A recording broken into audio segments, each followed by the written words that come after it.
Onílọ́jọ́ pé a ó yìn bàbá. Onílọ́jọ́ pé a ó yìn bàbá. Ọba tí òjò ju àdúrà ti wá. Onílọ́jọ́ pé a ó yìn bàbá. Onílọ́jọ́ pé a ó yìn bàbá. Yìn bàbá onílọ́jọ́ pé a ó yìn bàbá. Ọba tí kò tó ju àdúrà ti wá. Onílọ́jọ́ pé a ó yìn bàbá. Ìyìn wa kò ní ká. Ọpẹ́ wa kò ní ká. Tàbá rántí ohun tó ṣe, ìyìn wa kò ní ká. Ìyìn wa kò ní ká. Ọpẹ́ wa kò ní ká. Tí bá rántí ohun tó ṣe, ìyìn wa kò. Ọmọ kékeré ẹ̀yin bàbá o, ẹ̀yin bàbá.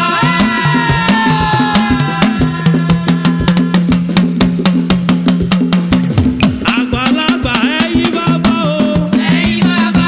Ọmọ kékeré ẹ̀yin bàbá o, ẹ̀yin bàbá. Àgbàlagbà ẹ̀yin bàbá o, ẹ̀yin bàbá. Ó dá wa sí dọ̀dọ̀ òní, ẹ̀yin bàbá.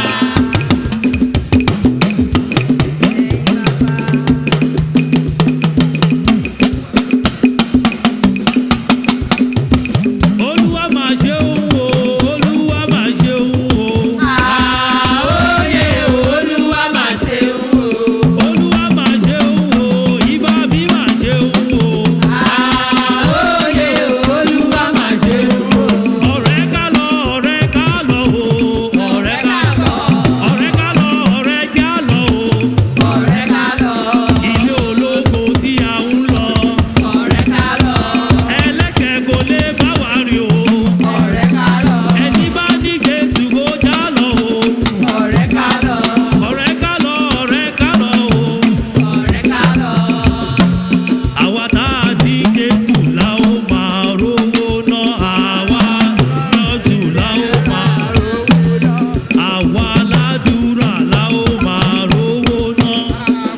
Ládùúrà la ó máa rówó ná. Bá a ṣe ná dọ́là la ó máa ná pọ́ùn. Àwa ládùúrà la ó máa rówó ná.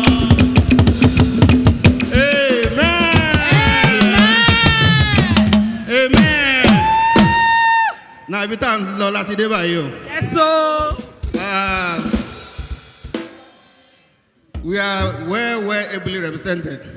Yes. We want us to start from the First Lady.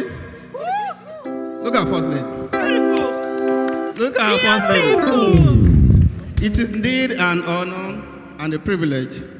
It was a very rigorous time putting things together. And I really appreciate every members, all our team. Audience, Lagos, Please, Lagos, please. Ogun, please. Please. It is indeed a privilege for us to come before you this morning.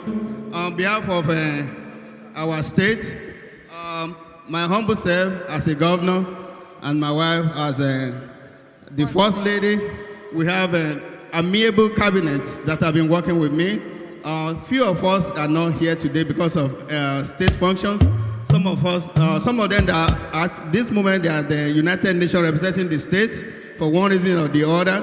And then, indeed, we are really very ready. We are ready.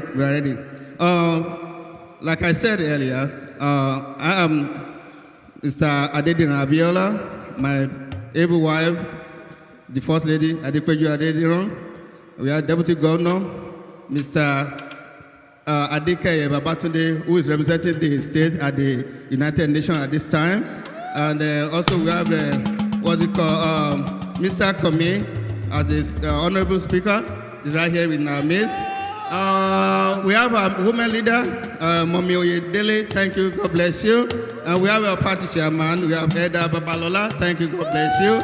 And then we have a secretary to the state, Mrs. Ola Binton, who is also representing the state at state functions. You could not make it here. And then all the G5 governors, I bring greetings from Governor Wike. He wanted to be here. Governor Makinde, Kwara State Governor. All of them want to be here because of the flight situation. Down their way, also, just bear with us. They will soon be here. All the protocol being observed. And we have Honorable Commissioner for Finance, which is in the person of Mr. Adebimpe Oladosun. Yeah, she just flew in from UK this morning. It took us a lot of time to get her here because of one way or the other. We thank you for all of you. And then we're going to hand over the mic to her to give us the breakdown of what we got. So as the Commissioner for Finance, I'm here to announce our money. It's so much. My hand is even hurting from carrying this bowl. So therefore, we'll not announce the figure, but best believe it's a very, very big fat check. Thank you very much. Thank you. Thank you, Kwara, Osun, and Oyo State for that beautiful presentation. Thank you.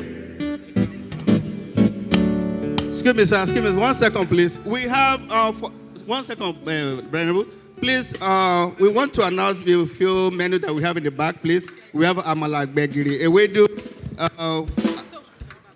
Okay. Okay, thank you. Thank you.